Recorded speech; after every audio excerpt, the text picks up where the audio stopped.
Good evening, everyone. How are you? Did you watch my yesterday's video lecture on the first poem, Sweetest Love I Do Not Go? If not, then watch that lecture first. प्रिय विद्यार्थियों, क्या आपने sweetest love I do not गो का first lecture सुना है? Well, मैंने उस video में पूरी कविता को एक एक लाइन करके समझाया है। आशा है कि आपने वीडियो को देखा होगा और पोएम को भली भांति समझ गए होंगे। तो आपने देखा कि कवि जॉन डन अपनी प्रेमिका से दूर जाने की बात कर रहे हैं। इस बात को लेकर प्रेमिका काफी दुखी है और काफी चिंतित प्रतीत हो रही है। कवि अपनी प्रेमिका को तरह तरह से समझाने और मनाने की कोशिश कर रहे हैं और वे कहते हैं कि वे शीघ्र ही वापस आ जाएंगे। और वे अंत में कहते हैं कि जो कोई भी एक दूसरे से प्रेम करते हैं, जीवित रहते हुए वे कभी अलग नहीं हो सकते हैं। तो इस कविता की समरी को जानने से पहले मैं आप लोगों को बता दूं कि आप इस चैप्टर से संबंधित वर्ड्स को देख लें। तो ये सब वर्ड्स हैं, जरा देखें। देखो, इसमें ऊपर लिखा हुआ है ना, ग्लोसरी। हमारा फर्स्ट वर्ड है पायोनियर। पायोनियर का मतलब है शुरुआत करने वाला। और दूसरा है a new kind of. A new kind of मतलब एक नए प्रकार का। लिरिकल का मतलब है लयात्मक, लय वाला। तो इसी तरह से सारे वर्ड्स को आप देख लीजिएगा, ठीक है ना। ये फर्स्ट पेज है और दूसरा पेज दिखाता हूं। हाँ, देखिए यहाँ रिलीजन वाला, फिर एक और पेज होगा, निकालिए। हाँ ठीक है, हाँ बस इतना ही है, ठीक है ना। तो इस पर काम कर लीजिएगा, एक बार सारे वर्ड्स को देख लीजिएगा। तो चलिए अब हम इस पोएम की समरी को देखते हैं। देखो, sweetest love I do not go is a love poem composed by a great metaphysical poet called John Donne। बड़े ध्यान से समझना, मैंने पिछले क्लास में बताया ही था कि इस कविता के माध्यम से कवि जॉन डन कहना क्या चाहते हैं। तो उसी की समरी में आपको बताता हूँ। एग्जाम में क्वेश्चंस पूछे जाते हैं। कहा गया है sweetest love I do not go is a love poem, मतलब sweetest love I do not go एक प्रेम कविता है ना। Composed by a great metaphysical poet, जिसकी रचना एक महान मेटाफिजिकल कवि के द्वारा की गई है, जिन्हें कहा जाता है कॉल्ड जॉन डन, जिन्हें कहा जाता है जॉन डन। ठीक है, अब आगे देखते हैं। He is known as the pioneer of the metaphysical poems. वे मेटाफिजिकल कविताओं के शुरुआत करने वाले के रूप में जाने जाते हैं, पायोनियर के रूप में जाने जाते हैं। ठीक है, मेटाफिजिकल पोएम्स कैसे पोएम्स होते हैं जरा मैं एक बार बताऊं। मेटा का मतलब है पारलौकिक और फिजिकल का मतलब है भौतिक, सांसारिक। मतलब वैसी कविताएं जो कि पारलौकिक हो और सांसारिक हो, दोनों का मिश्रण हो, हम उन्हें कहते हैं मेटाफिजिकल। ठीक है ना। तो ये पारलौकिक और लौकिक दोनों प्रकार की कविताओं का एक मिश्रण है। हालांकि यहाँ जो मेटाफिजिकल शब्द का प्रयोग किया गया डॉक्टर सैमुअल जॉनसन के द्वारा किया गया था, जॉन डन जैसे कवियों के लिए। कहा गया कि ये सब जो कवि हैं, इस प्रकार के जो कवि हैं, वो उत्कृष्ट कविता नहीं रच सकते हैं। इन्होंने पारंपरिक तरीके को फॉलो नहीं किया है। कविताओं को लिखने की जो पारंपरिक तरीके हैं, इनको इन्होंने फॉलो नहीं किया है। तो मेटाफिजिकल जैसा बड़ा शब्द का प्रयोग करके इन्होंने जॉन डन को नीचा दिखाया था। किन्होंने?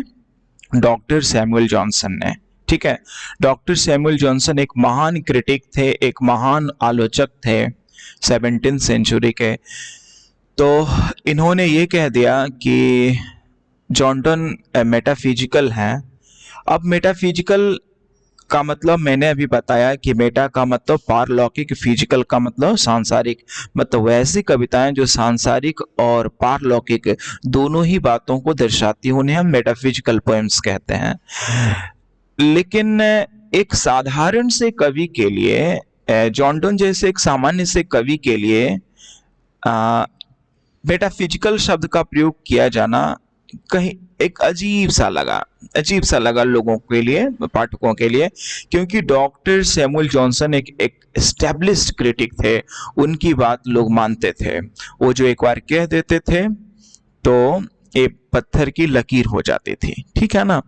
तो इसलिए डॉक्टर सैमुअल जॉनसन ने जॉन डोन के बारे में कह दिया कि अरे सब तो मेटाफिजिकल्स हैं, ठीक है।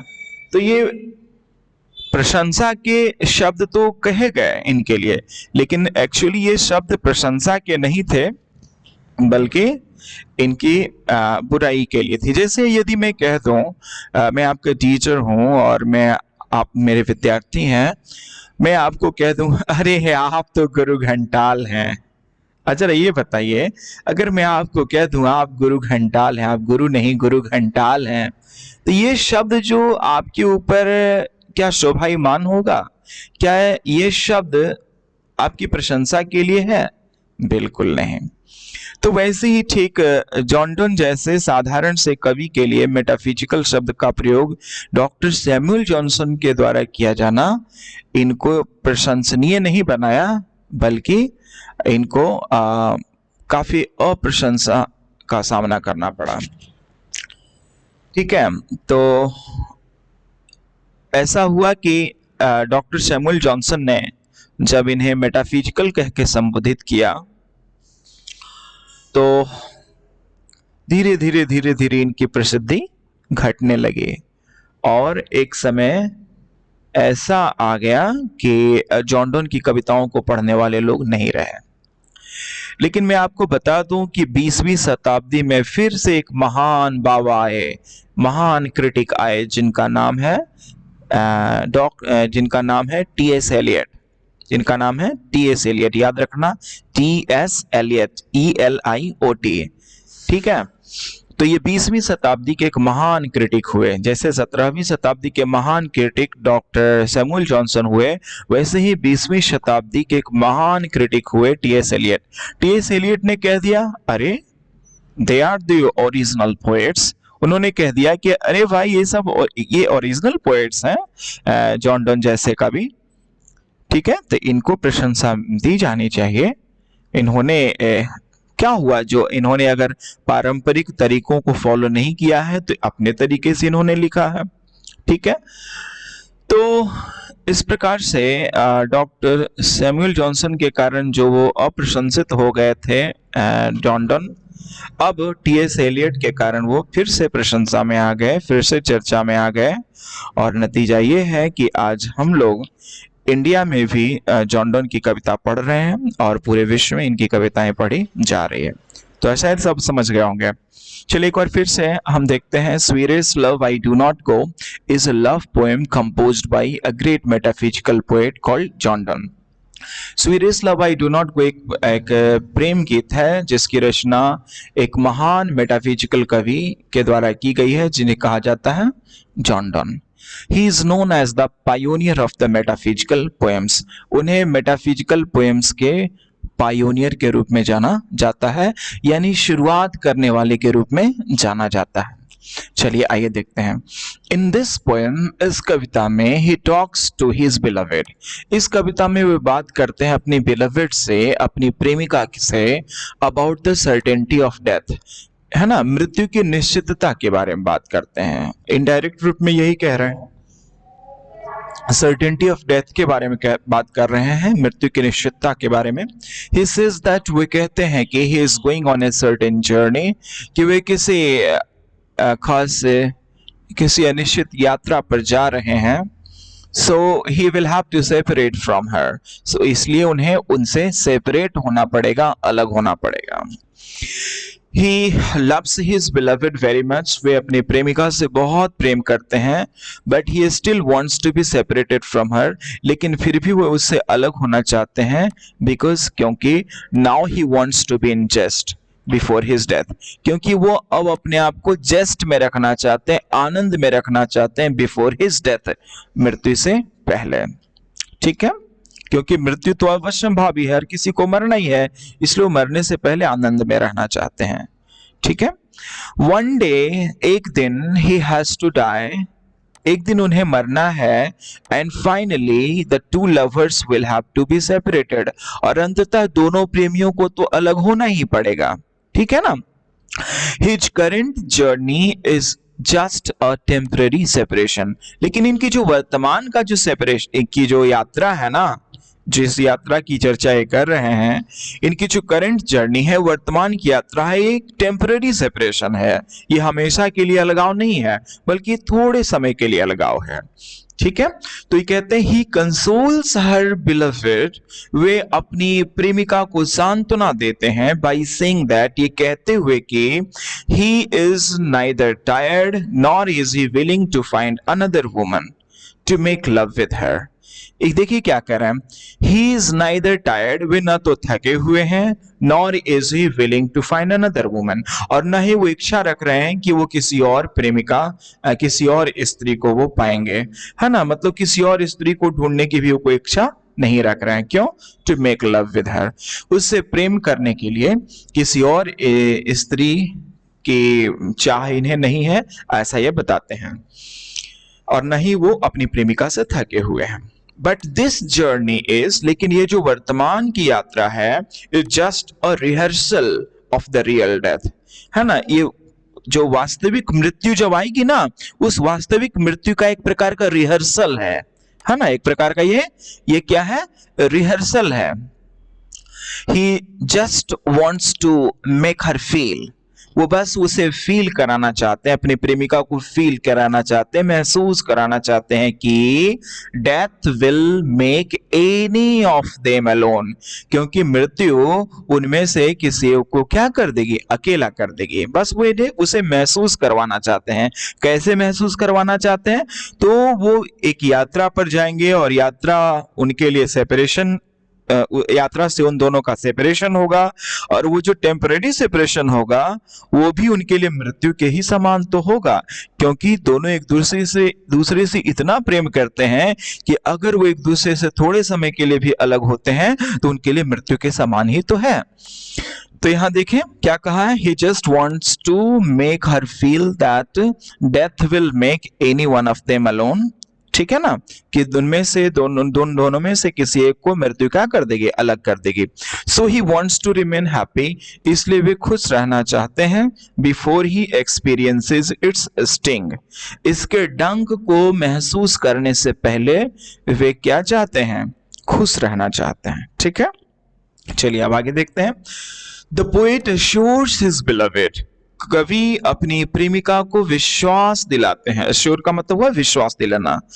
कवि अपनी प्रेमिका को विश्वास दिलाते हैं कि ही विल कम बैक, कि वे लौट कर आएंगे, as the sun comes back, जैसे सूरज लौट करके आता है वैसे भी कभी भी लौट करके आएंगे।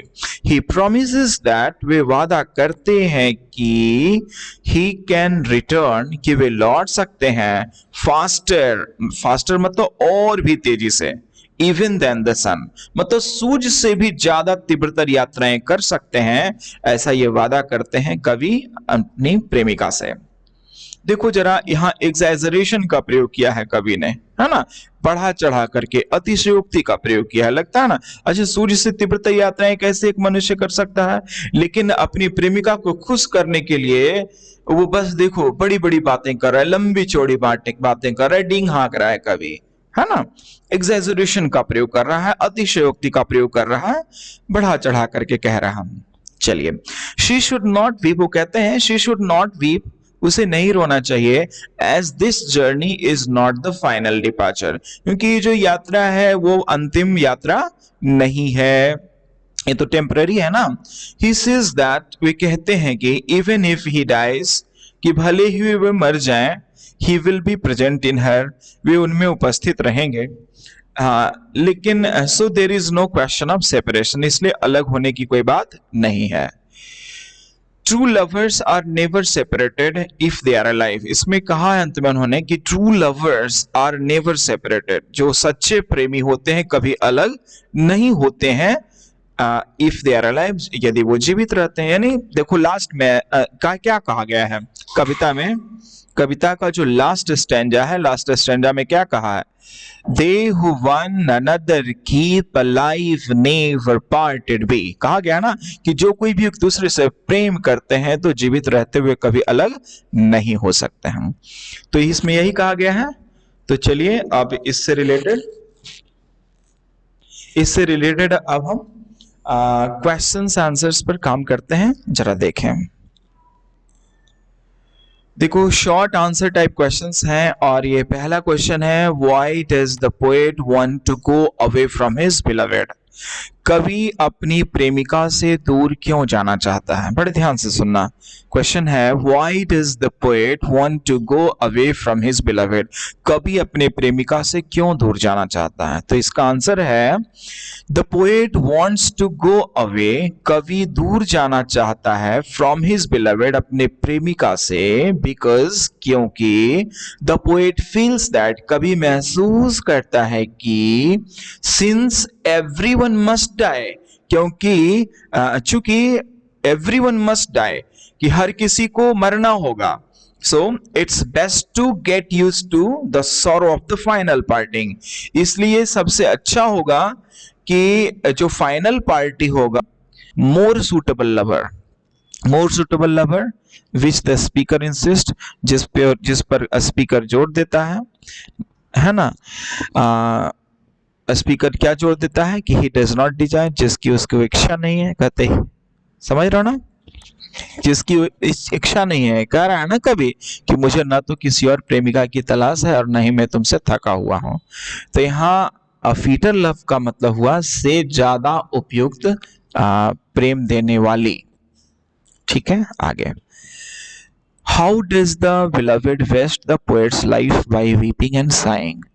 कवि क्या कहा गया, हाउ डज द बिलवेड, प्रेमिका कवि के जीवन को कैसे बर्बाद करती है, रो करके और सिसक करके।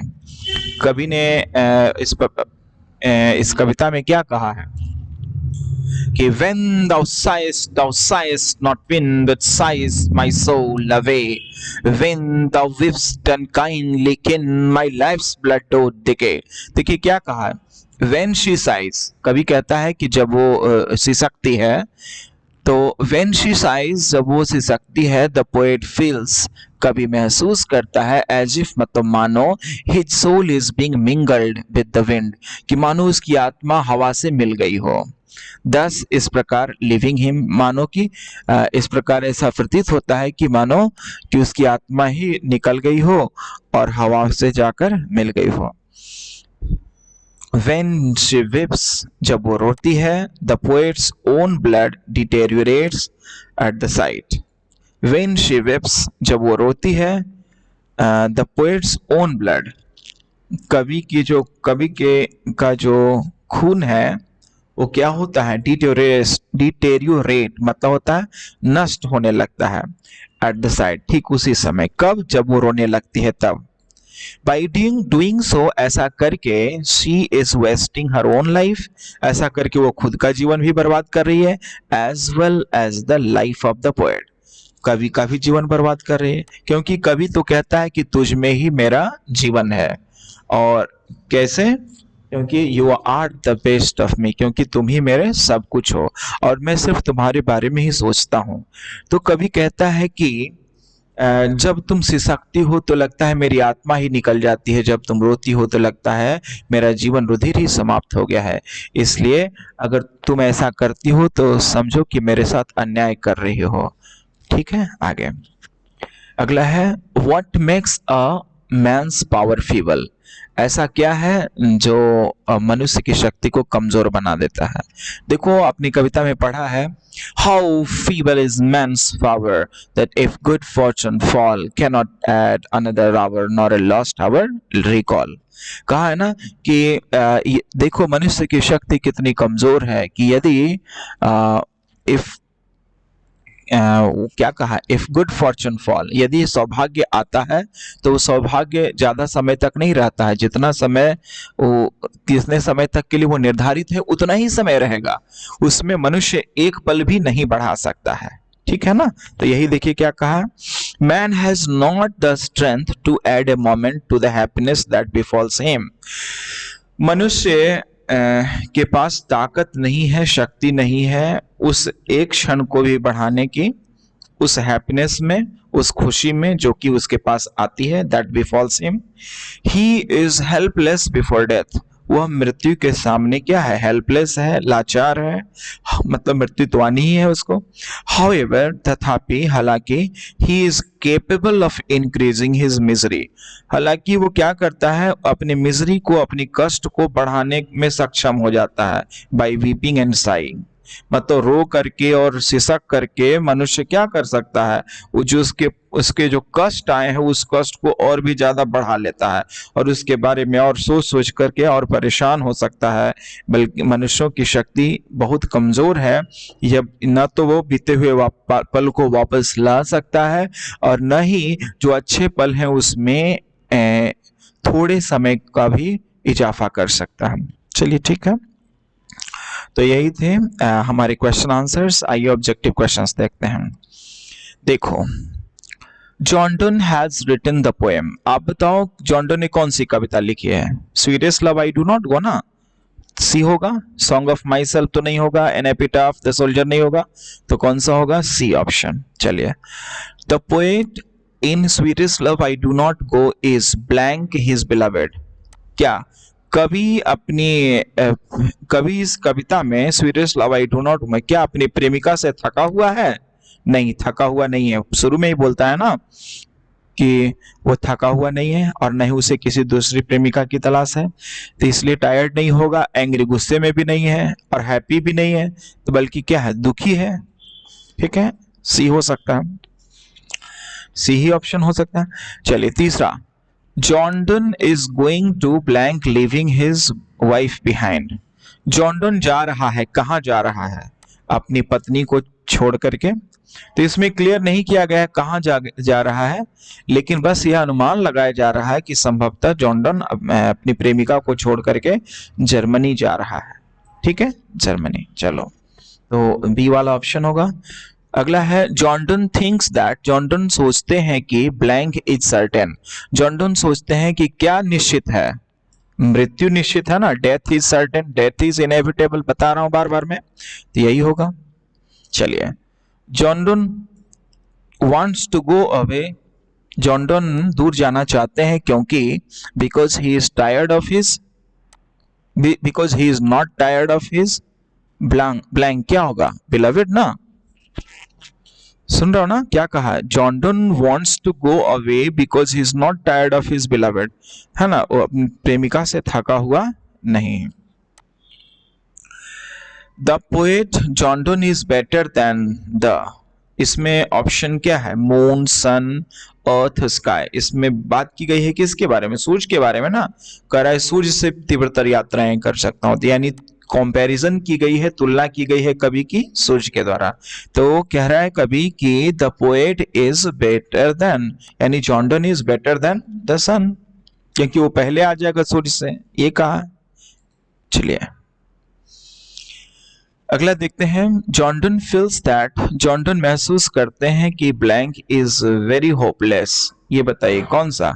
कि मनुष्य होपलेस है ना, आशाहीन है, ये कहा ना। एनिमल, गोट, बर्ड की तो बात नहीं है, मैन होगा। चलिए अगला, blank has been described as a metaphysical poet. कौन है ऐसा इसमें जो मेटाफिजिकल पोएट के रूप में जाना जाता है? तो जॉन डन होगा। जॉन डन मेटाफिजिकल पोएट के रूप में जाना जाता है। Blank wants to gladly accept death. ऐसा कौन है जो मृत्यु को एक्सेप्ट करना चाहता है बड़ी खुशी खुशी? तो जॉन डन है। अगला, John Donne had seen the sun setting. John Donne ने सूरज को देखा था डूबते हुए, कब? कल रात में ना, कहा ना, yesternight the sun went tense, yesternight the sun went tense and yet it is here today। तो कौन होगा? yesterday, कल ही ना। तो यही थे इस कविता में। आशा करता हूं कि आपने इन सारी चीजों को भली भांति समझा है, और बस मैं चाहूंगा कि आप इस वीडियो को 2 बार 3 बार देखें। मुझे पूरा विश्वास है कि आप सारे क्वेश्चंस का जवाब दे पाएंगे। So thank you very much. That's all for today.